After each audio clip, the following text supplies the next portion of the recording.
engaging celebrity interviews, exciting updates from Christian filmmakers, movie reviews so you can choose your movies wisely, and so much more here on Faith on Film with Isaac Hernandez and Holly McClure.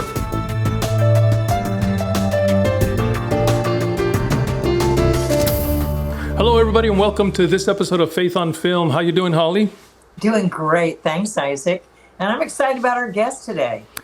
Yes, now I love movies, of course, but if there's one thing that I've really gotten into lately is episodic series. And the reason for me is just that I really begin to connect with the characters rather than just I watch a movie and it's over. I connect with the characters, and every week, I feel like I'm a part of what they're doing. And so there hasn't been too many Christian, series that have come out. Usually it's just movies, but lately there's been a few that have come out. Of course, the biggest one is The Chosen. I mean, that's an amazing series. But there's a new one that literally is available now on Up Faith and Family. So you can go watch this series at upfaithandfamily.com. And that is, of course, a series called The Stones. Wonderful series. And of course, we're going to get to talk to Cheryl McKay, who's the showrunner and executive producer. Now, Cheryl has been professionally writing since 1997. She's also the writer, by the way. And she wrote the screenplay for The Ultimate Gift. I don't know if you remember the movie The Ultimate Gift. That was another great movie. She wrote that screenplay. And she is here today to tell us all about The Stones. But first, let's take a look at the trailer. Oh, McKenna, if you found this on my phone, it means I'm gone. Her death, it's on me. Not the way your father sees it. He thinks it's his fault. Do you have any idea what I would give to hear her voice just one more time? A door appears in my closet. The same door that opened for me. It'll be there for you too. It leads to Central Dispatch. McKenna Stewart, please report to Central Dispatch. What? This is a dream, right? People still need help, even though your mother is gone. Look, Mick, I know this sounds out there. People from Bible days like Miriam or Aaron, they're still with us. As in, still alive, but undercover. Do you have any medical experience, or do you just play nurses on TV? Bear one another's burdens and thereby fulfill the law of Christ. You're definitely not alone in this. We are right where we are supposed to be, McKenna. What are you? An angel? This whole helper role, I'm gonna have to bow out. Rise up and accept this life-changing role I know you were born to play.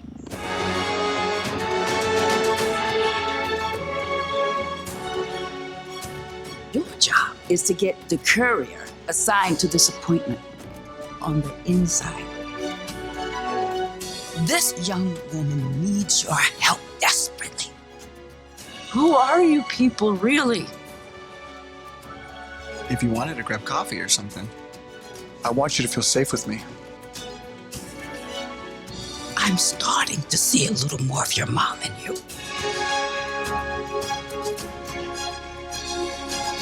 Do you ever get used to this miracle stuff? Still amazes me every single time.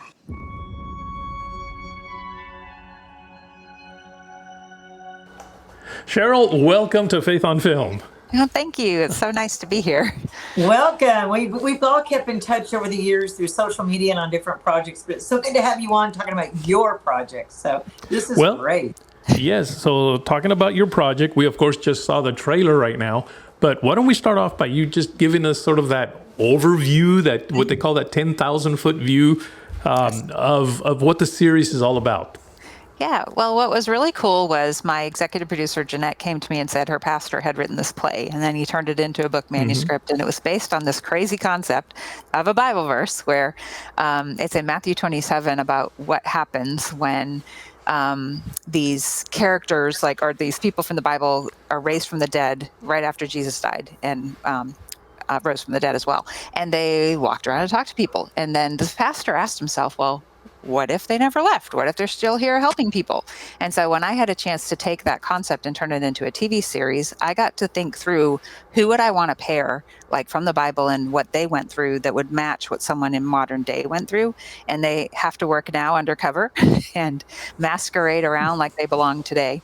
So it was really fun to get to play with that and then pick 6 episodes worth of issues that would relate to people today. That is such a cool concept. Okay. How did you even narrow down, or is it still going like season 1, season 2? Or you just keep on thinking of characters? But what were some of your favorites that you first thought, I'm going to infuse these characters? Sure. The very first episode idea that I had was episode 4, and that's the one that focuses on our teenager Katie, and she is a cutter, a teenager with like self-esteem issues, and it's all tied to promiscuity. So it seemed perfect to match her with Rahab, because Rahab could talk to her like, no, I am not a perfect Bible character from the past. I was a prostitute. And she helps her see that it's her decisions that are to have sex before marriage that have been eroding her self-esteem. And that's a story I've always wanted to tell. Like, you often see movies that they may talk about like the consequences that are like pregnancy or STDs, but it's rare to see something that talks about the emotional consequences. So that was one of the first ones that I wanted to do. So, but one of my other favorites in a hard way was episode 3 we did about infertility, which is actually my true life story with me and my husband. And of course, I wanted to hire, or I should say, Sarah. I wanted to employ the use of Sarah in the episode because Sarah struggled with that in the Old Testament as well. Oh, I love this. Wow. I love these. Yeah, now this is going to be a little bit of a tough question here, okay? And I had not even thought about asking it, but it just came up in my mind right now. Mm-hmm. There are some people that would say, well, now, wait a minute. When people die, they no longer are here. They're no longer available. Right. How would you answer them if they came to you and said that? Sure. There's the reason we have a disclaimer at the front of the episode that we try to tell people, look, this isn't true. This is an allegory. We're doing an allegorical telling, just like Jesus would tell parables where he would use something as an example. The one mystery we find in the scripture about this is the Bible doesn't tell us what happened to them. But one thing I want to be really clear about is this is not reincarnation. This is not people talking to the dead, because we know God is very clear about that in his word, that those things are not okay. But we also don't know what happened to those people. And so the allegory we're using is playing with the what if they didn't leave and they stayed to help.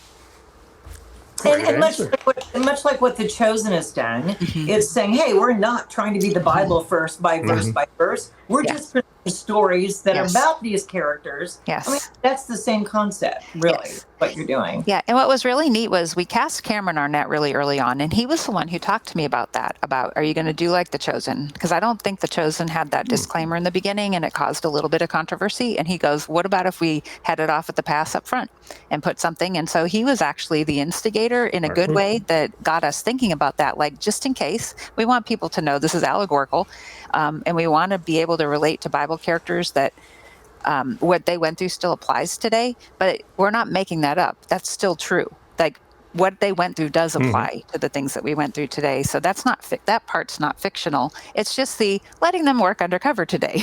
That's fictional. I love it.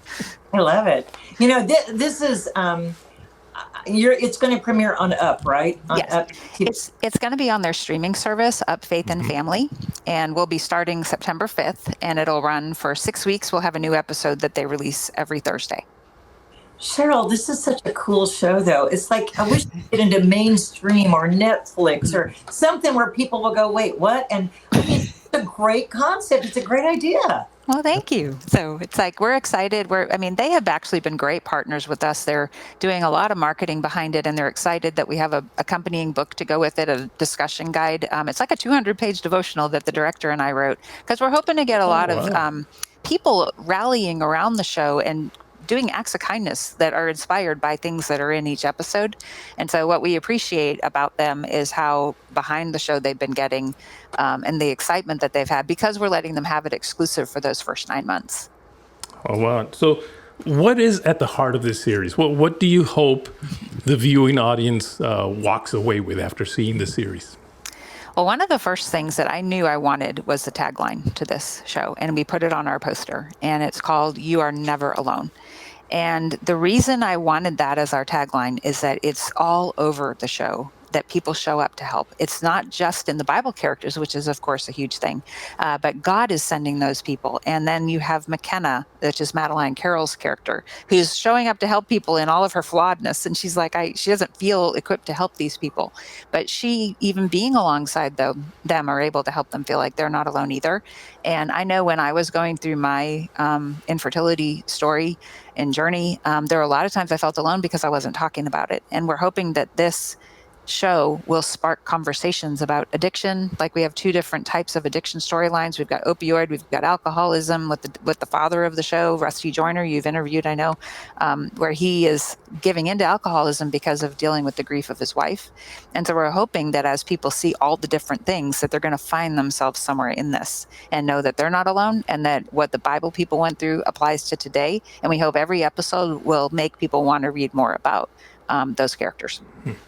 You know, you are a showrunner for this. And for folks of you who don't know what a showrunner is, this is the person who comes up with the concept. They write this series themselves so they know what the content is. And then they're producing, executive producing, promoting it. I mean, you're shepherding it all the way through.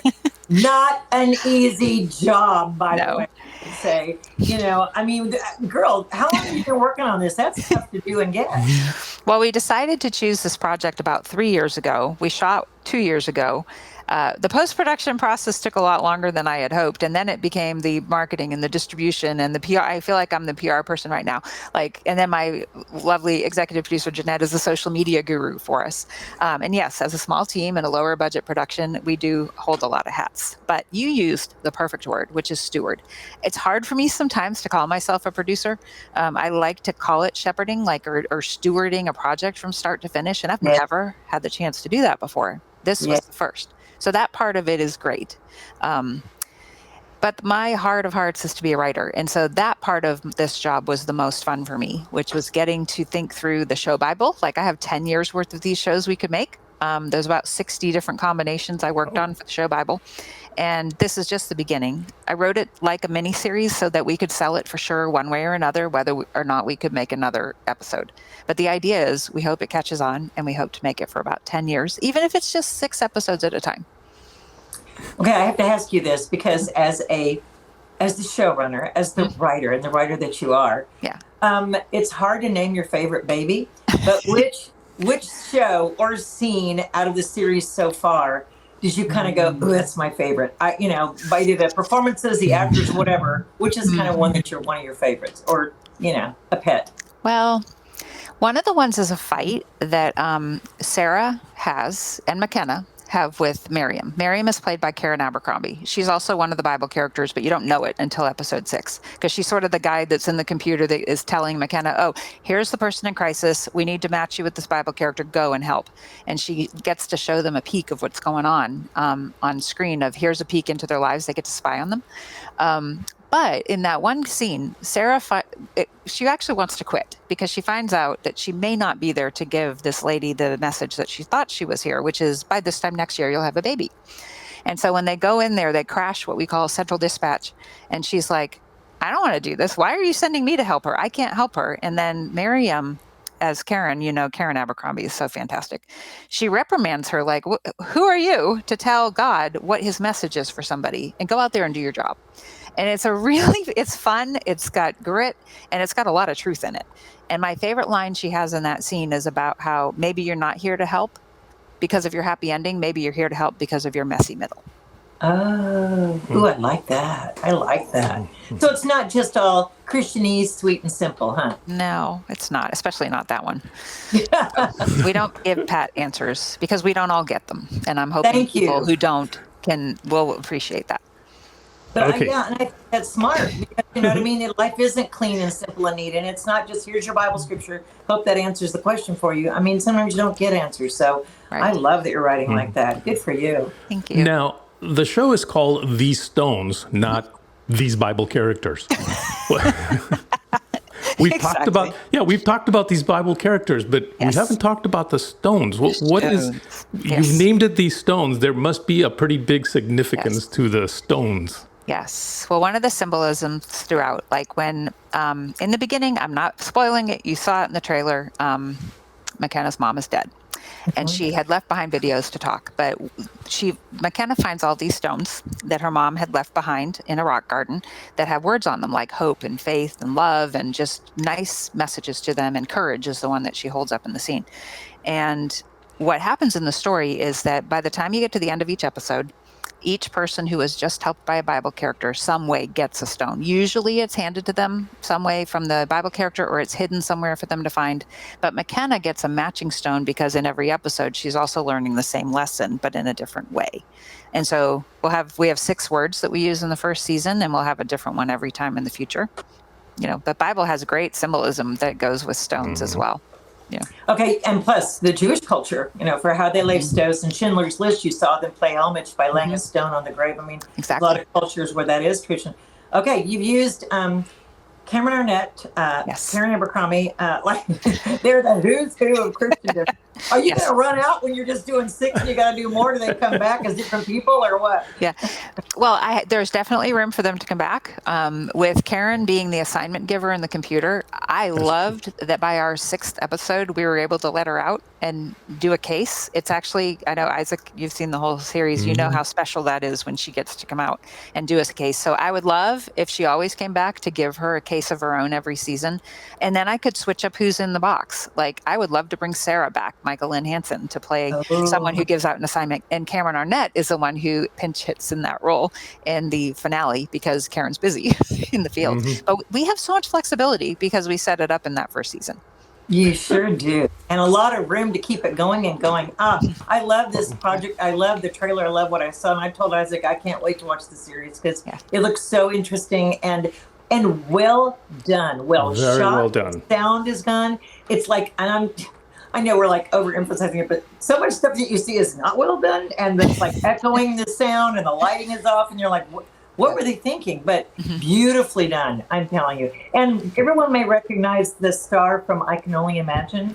And she was huge in that film, and lots of people saw it, so they may recognize her in this as well. Yes, and I wrote it for her without telling her. And then because she did my movie Indivisible, so I co-wrote that with the director. And so I had always wanted to work with her again. She's a gem of a human being and a Christian, and it's everything about her. So I was like, all right, I'm going to write this for her and hope she says yes. And then I got it off to her and I'm like, please come play. And as a side note of beauty, when she was at the 700 Club being prayed over backstage doing promotion for I Can Only Imagine, someone prayed over her and said, when you're 26 years old, someone's going to come to you and say they wrote a role for you and it's going to be a blessing to you. And it turned out to be these stones. I love that you said that. I love that you told us that. Wow. Yeah. That to me, that is spiritually so significant about the blessing over this whole thing, Cheryl. Wow. Yeah, that was a blessing to us, definitely. Because she years before, she was prayed into it before you even knew. 4 years earlier, because I think she was 22 when she did the other movie. So, but yeah, it was like that wake up moment for her that she realized that this was the project. So despite all the other offers she had, she said yes to us. Well, gosh, God bless you and everything you're doing. And man, just, support you and lift you up as you're in there directing and producing and show running and doing all the writing and doing all the things you're doing. And we'll be excited to have you back in season 2 and talk about what's going on there. Well, thank you. I really appreciate it. But before we leave, there's one more question that I have that may be a rhetorical question because I think I know the answer already, but I really would love for our viewers to learn this. What's it going to take for you to do the next season and the season after that and the season after that? Well, the usual answer in this world is funding. We hope that after it gets better known, that we'll have some partners come to the table who just want to help us keep this thing going. They'll believe in it. And because you know how hard it is these days to make things, especially at a streaming level. But yet we have SAG actors, so it's not a cheap show to make. So we're hoping that we can find some people who want to partner with us on that and keep it going.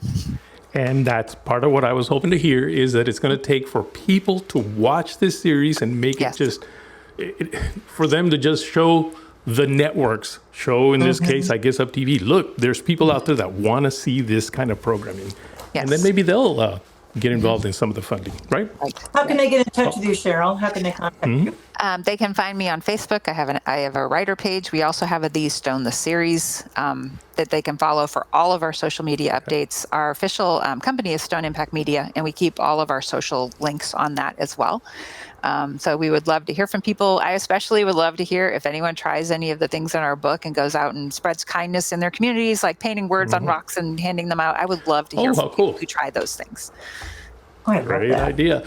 Well, thank you. Thank you for being with us today. We certainly hope everybody go out there and watch that on Up. It's Up TV streaming, right? Yes. Up Faith and Family. And then this coupon code is Stones30 that they can use, capital letters, and they'll get 30% off their first month. All right. Guys. Thank you so much for having me. Thanks, Cheryl. God bless. Hi, I'm Cheryl McKay, the screenwriter of These Stones, and I hope you'll catch our show on Up Faith and Family. And thank you for watching Faith on Film.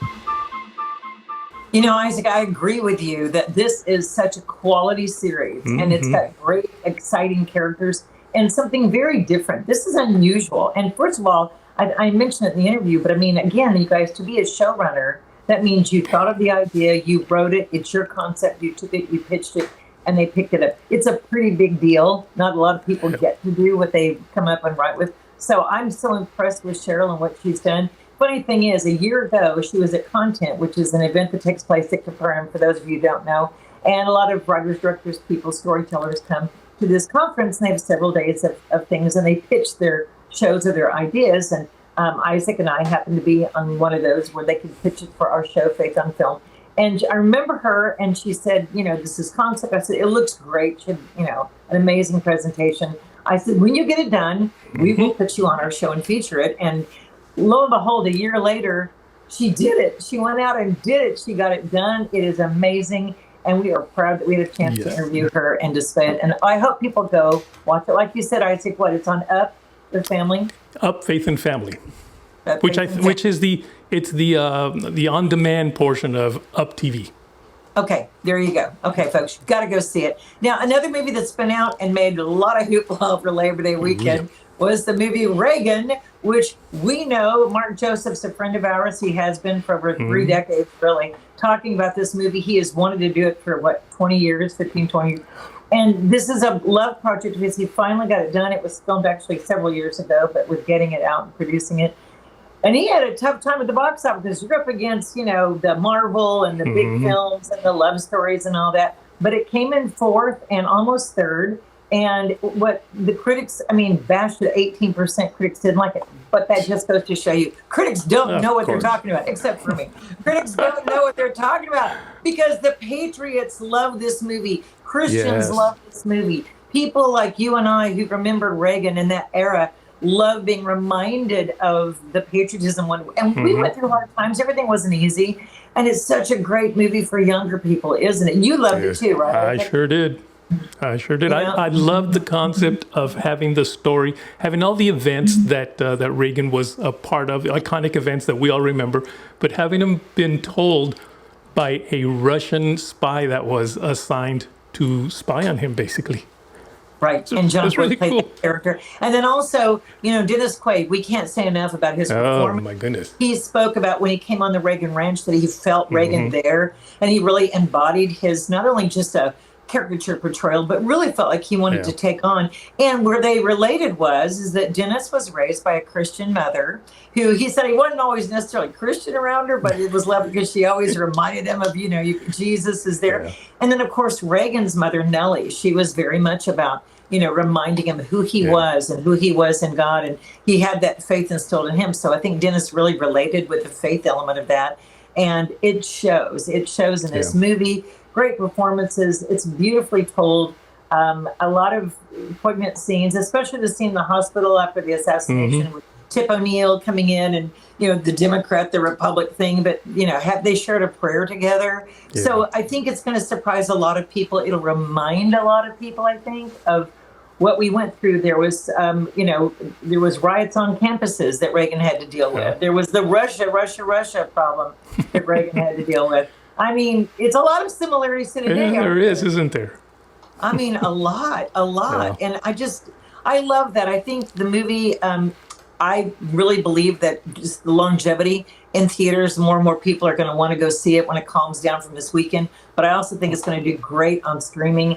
And I just really am proud of the work that Mark did and his team, and excited for them to see this finally come into fruition and do so well. And again, what do the critics in left Hollywood know? They're woke. We don't care what they think. The Patriots are going to support this movie, Reagan. Go see it. That's right. And we've seen the trailer before. We've shown it on the show. But let's take a look at it one more time. I will be frank with you that as a citizen, I would not like to see any political party outlawed on the basis of its ideology, because I still believe, Mr. Chairman, that democracy can handle it. If you put as much work into your career as you do making your speeches, you'd have an Oscar by now. Have it. As you can see, it's a wonderful movie. Make sure and get out there and watch it. Absolutely. Go support Reagan, you guys. It's an amazing film. And take friends, take neighbors. Yep. It's not Christianese. It's just a good film about a good man and good president. And we're proud of the team who did it. So, go see Reagan.